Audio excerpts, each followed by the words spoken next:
We've been waiting so long, the season's finally here. Soak it up and cheer, cause Timberwolves Talk is here. No need to fear, the wait is now gone. So farewell so long, cause Timberwolves Talk is on.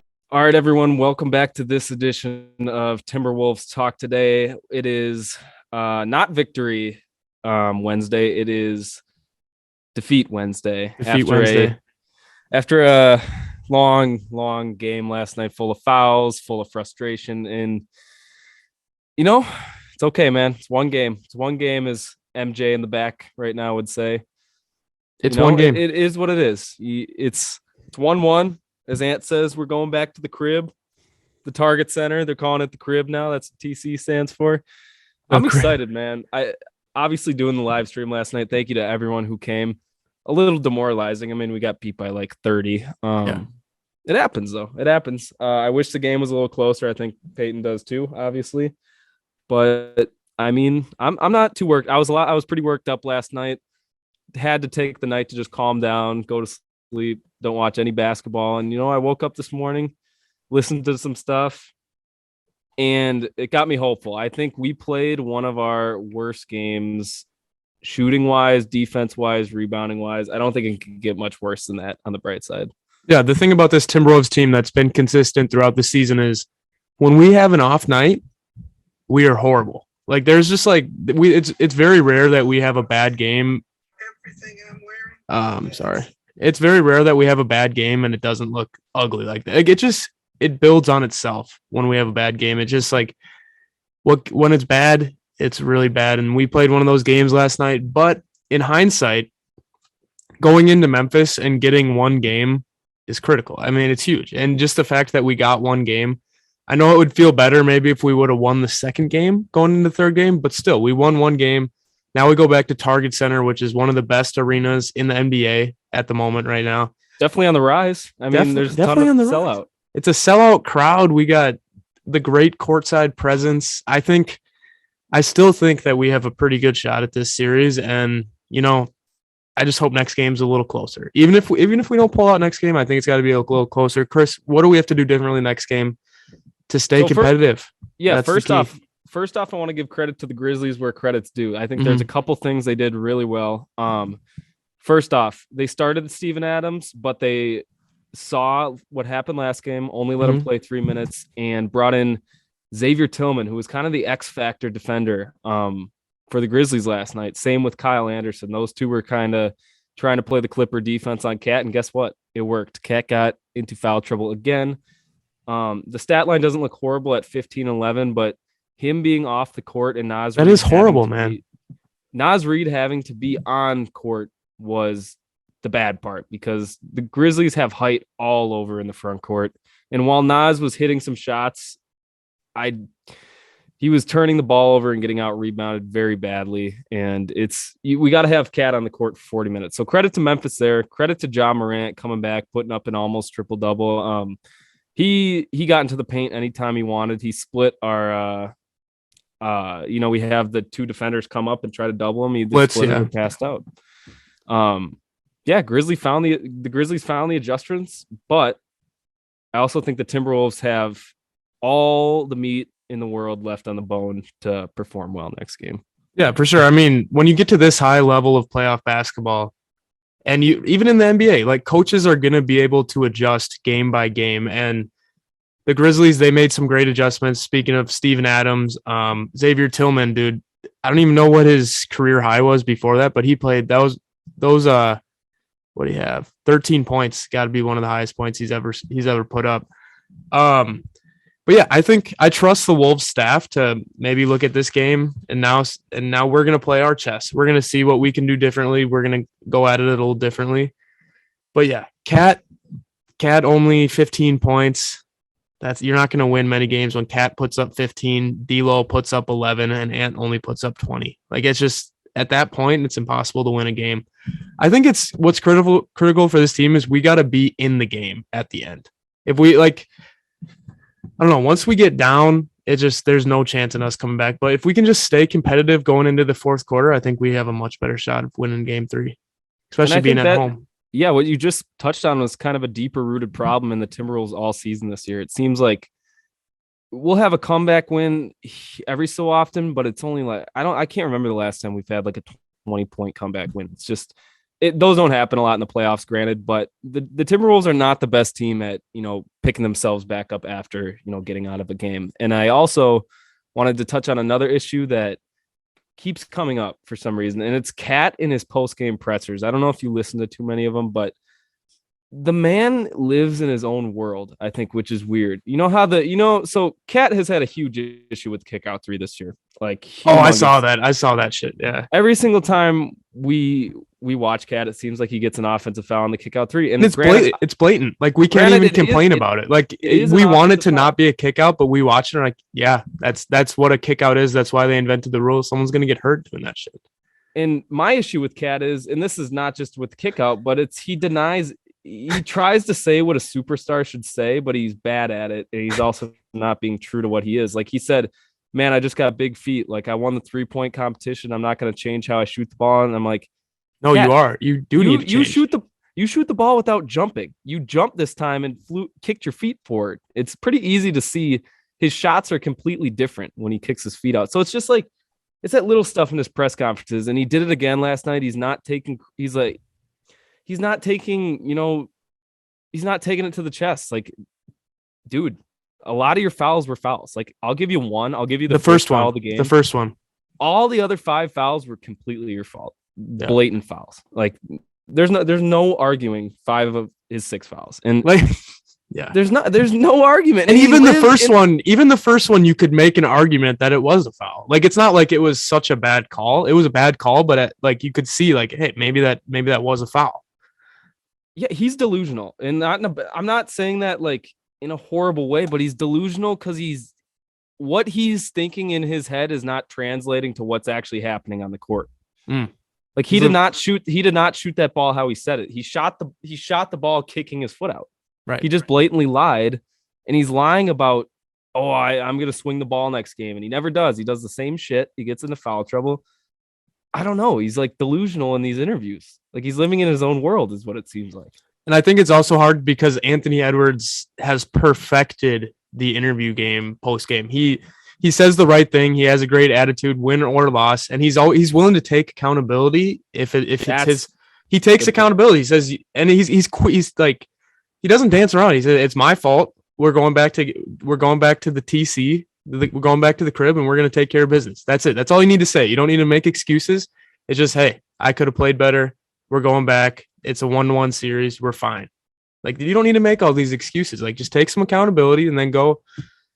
I don't know. See, when you lose a game, I feel like the post-game presser, just don't give away any of your shit. Like, just say, yeah, this is what I did wrong. And John Morant has done I don't like how he handles post-game stuff either. And with the social media crap, I don't know. Hey, he contradicted himself too. He said, I hope all that talking starts when it's 0-0. They were up by 30 and he was talking. Right. I know. Him and Kat, both of them are kind of divas, to be honest. I think Ant has it down. He doesn't post on social media much. He doesn't say, like, he's confident, but he's not annoying. Like, I don't know. He just has a great demeanor about him. And Kat, I feel like Kat's trying to have that, but it just not come off well. No, it doesn't. So, but I don't want to hate on Kat too much. I don't want to hate on him too much. I love Kat. Agreed. I think he can have he's just got to. This brings me to the next point. What I think the Timberwolves can do better is ball movement. The first game, the ball was moving. We were getting open shots. The offense was clicking. That's why Kat was able to, besides the Adams fact, the ball was moving. So there were lanes open to drive on the perimeter. Today, the ball was not moving. It seemed like Anthony Edwards was the biggest culprit of this. He'd allow the double team to come to him. If he just keeps moving the ball and he sees that double coming, lanes are going to open. But if you hold that ball and try dribble moves, the double comes and you're trapped and the balls get stagnant. So I think the big three need to put their egos aside and move the ball and see what happens this game, because there's going to be shots that come for them organically. I don't know if that was a thought you had, but yeah, dude, when the ball's moving, even in the beginning of the game, in the first quarter, we had a few possessions right away. This was before the whole technical foul stuff. We had a few possessions where we made 2-3 extra passes and we're getting wide open shots. And what they don't understand is when you're making the extra pass, the defense is scrambling. And at some point you're going to have someone wide open for a drive. And It just opens it up for everyone else. When we have to play a stagnant offense where we're passing it and playing iso ball, I hate to say it, but we're not that good at half court offense. I know the stats might, but watching last night's game, when we're in half court offense and Torian Prince is taking a contested mid-range fadeaway, like that's just not the best shot. We play better in transition, and we play better when we're making the defense scramble, and we always have that advantage. And that's how Cat gets most of his points. He gets most of his points when the big man's forced to close out on him and he can drive to the lane, or the big man decides, hey, I'm not going to close out, and then he gets a wide open three. Actually, credit to Torian Prince, because again, ties into my next point here. I think a lineup the Wolves are going to explore is, you've been seeing it a little bit, but Jaden McDaniels, Malik, Torian, just those core three guys got to be out there, and we got to just have Cat out of foul trouble, because if we have 5 shooters on the floor, everything else is going to open up. Because credit to Finch, because I would have made the same decision too. Vandal only played 9 minutes last night. Mm-hmm. He's unplayable in this series, I think. Yep. Same with Steven Adams. He's got the same thing like Steven Adams. Both of them are unplayable in this series. I really do think Ant said it best. Like, they shot horrible, and that's not going to happen again. All 3 of the big 3 are not going to be off again, and I guarantee it. There's not going to be an easy win like that again in this series for Memphis. I think they came to the realization. Chris, what's going on with Cat not making a 3? I thought he was on a streak where he made a 3 every single game. Like, just the fact that Karl Anthony Towns, 3-point champion. You got to look at the 3-point champions from the past. Steph Curry. All these guys that are attempting 10 threes a game, and then you have our 3-point champion attempting 1 3. And is that the one he got the offensive foul on? Was that the only 3 he attempted? Yeah, that's a good count as a shot. I mean, you can't have bring up. Yeah, like you can't say he's the best shooting big of all time, and then he only shoots 1 3. And I think that's something that Cat struggles with, is when he's having a bad game or when he's having foul trouble, he's not as willing to shoot. 7 field goals too for your superstar, super max player. That's just not going to cut it. I'm sorry. And I don't even blame that on Finch, because like I know Finch wants Cat to shoot. Yeah, and Cat's just gotta, especially when he's got these little guys on him that he can shoot over. Not little guys, but not 7-footers. It even opens it up more for him to make those contested threes that he's good at. He's good at contested threes, believe it or not. So I mean, dude, Cat's just got to enforce himself. If Jalen Noel shot 3 more shots, Malik Beasley shot 1 less shot, Jaden McDaniels shot the same amount of shots, Torian Prince shot about the same amount of shots. Like, he's like bottom. He's not even top 5 for shots taken in the game. And that brings me to my next point. Which look at this, dude. The flow. This is unscripted, guys. You got to see this. This is beautiful.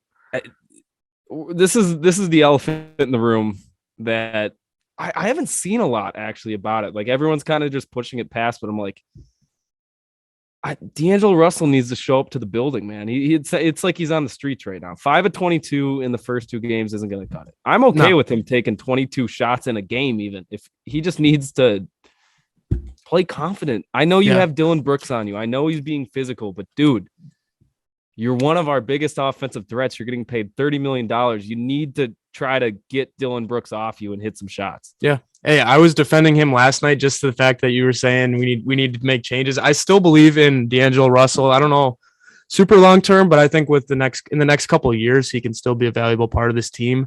But in no way am I taking responsibility away from him. That is unacceptable. You can't, and especially if your shot's not falling, or if you're not even going to shoot, you can't have just 4 assists. You got to get at least 10 assists. And that's where I think the first game I was okay with it, because he had 11 points, 9 assists.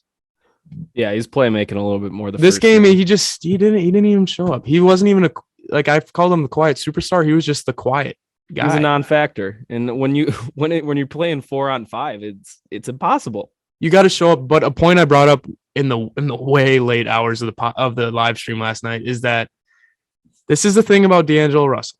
He either plays really good and you notice him, or he plays really bad and you notice him because it's so bad. He never has an in-between game. He always just plays horrible or really good. And that's something that comes with D'Angelo Russell. And that's the thing. I think if he could just find some, like, we've been talking about this for 2 years, man. I think it was Jace Frederick from the Press, if I'm not wrong, but he said D'Angelo Russell had because we were asking about that. We didn't know how he did in the Brooklyn Philly series when he made it. Apparently, he played terrible. He shot 32% from the field, something I can't remember from the three. But D'Lo, man, Not playoff D'Lo. We need some consistency. I think that's the thing that kills him. Is I just go out there and give me 18, man. We need at least some mid-teens production. It's confidence, though. It's confidence with D'Angelo Russell, and you see it. He makes one transition three, and we saw it in the play-in game. Boom. He's a completely different player. So I think that the theme or the way that I see this Timberwolves team is it's so exponential. Do you know what I mean by that? Yeah, like they gotta once they hit one shot, the slope goes up. But it's once one of them hits one shot, and then they all start playing off of that one player. It kind of depends who it is, but if no one can get it going, then it's impossible for the team to take off. So it's just slowly. It's one guy will get it going, then the other guy, and then boom. Before you know it, we're the top offense in the NBA. And the way that gets going is ball moving off each other. Hey, there you go. They're passing the ball to each other. They're getting other shots. It's just I can't discredit Ant too much last game because he's the bright spot. He could have played better. Mm-hmm. I think the 20 points was misrepresentative of how he played. The 5 turnovers was killer. He was loose with his dribbling, which was interesting because I think he's improved that drastically the last few weeks. But he's 20, man. You got to have the 26-year-old step up, and that's crazy. Even that's crazy. Those guys. Yeah, that's crazy that they're only 26. But yeah, I am not losing hope at all. But I really do think if Game 3 goes south and it ends up just like this last game, I'm not throwing in the towel, but I think we have a pretty hard chance. But even if we don't win Game 3, which I think winning that game in itself is going to be hard, but if we can at least keep it competitive and play them hard and at least show that we're not the team that played last night, I think that's key. So I think, I don't know, it's not a must-win game, but we need to at least play very well. I think their mentality right now needs to be split again. I think we need to split a 1-1, even the series at 2-2. You know, they're going to have to win another away game, but so what? You gotta make sure you get one of these next 2 games. It doesn't matter which one. You got to have a good, Game 6 and Game 7. I think this series is going to go into that realm. This is one of the best. This is probably the best series in the NBA right now, besides Boston, Brooklyn. But we've been harping on them on this podcast. I don't want to make it seem that way because it was a bad game, but it doesn't matter. It does not matter. They were shooting horribly. I think they make bold prediction. I think they make almost 23s tomorrow. I think they do. I think they get some shooters out there, hit threes. I think the passing will be better. We'll have a smaller lineup out there, but I think the big things just got to be rebound, man. If we get the rebounds, they had 14 offensive rebounds last game. So best offensive rebounding team in the league. But I don't know. The thing that's also keeps me optimistic is last year when we would lose a game this bad, we would probably have 2-3 horrible games. It would build on itself. But I feel like this year what we've really improved on is that we don't let a game like this really affect us too badly. We can usually bounce back. And I don't know. I think Pat Bev needs to step up. His floaters have been horrible the last 2 games. I don't know if I haven't been paying attention to him much, but they're just I don't know. Some of those shots, come on, Pat, how are we not making those wide open floaters? Yeah, I think Pat's just got to do what he does, man. He's got to play defense, lead. I like it when he drives too. If he just goes hard and tries a layup, he makes a lot of layups. And it's the floaters, man. He's a good 3-point shooter. If we can get Pat Bev open in the corner, that's a good shot. Yeah. I don't know. It's just like we've been saying the whole time is that there's really no positives that we can take away from the game. It's just everyone played bad. And I know that's kind of hard to say, but literally just everyone played bad and it just built on itself. And that's why we lost so badly. And John Morant, man, he played very well. He almost had a triple-double.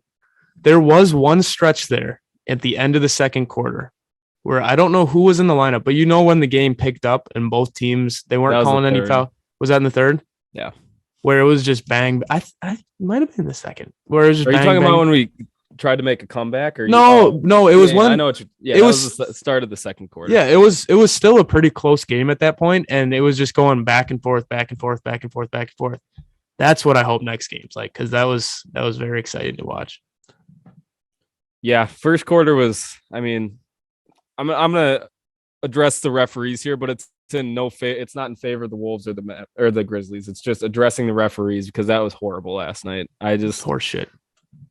I don't know how you call 21 first quarter fouls. And it's funny how they stopped calling them after that first quarter intermission. Like they must have been told, "Hey guys, you gotta calm it down a little bit." Playoffs, man. Like it's the playoffs. Let them play. If anything, swallow the whistle.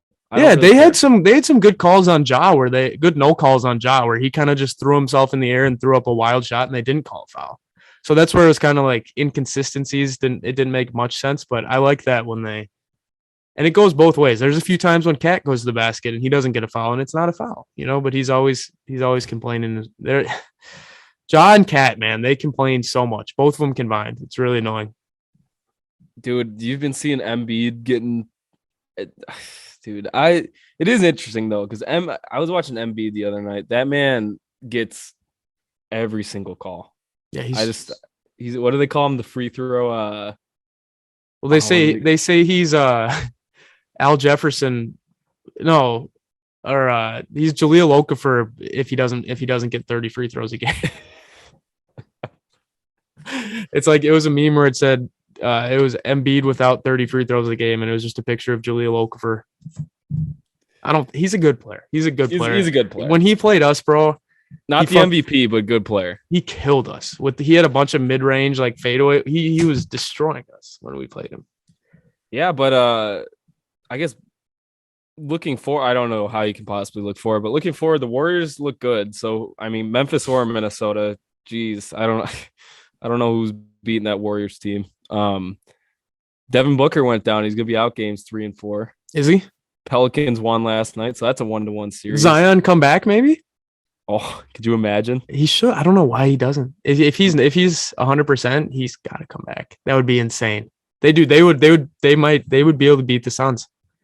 Yeah, that'd be big, man. You got Ben Simmons maybe coming back game 4 too for the Nets Celtics. I mean, it's fun series, but we'll keep it short and sweet today. Peyton's got to get to class. Yes, sir. Thank you guys for tuning in. We haven't confirmed it yet, but we're thinking next Tuesday we could possibly be doing a live stream of Game 5. I think we should be able to do that, right? Potentially, yes. Potentially. And then the other one we could possibly do is Game 7. So let's hope we get that far. But thank you guys for watching. We'll see you guys after game 3.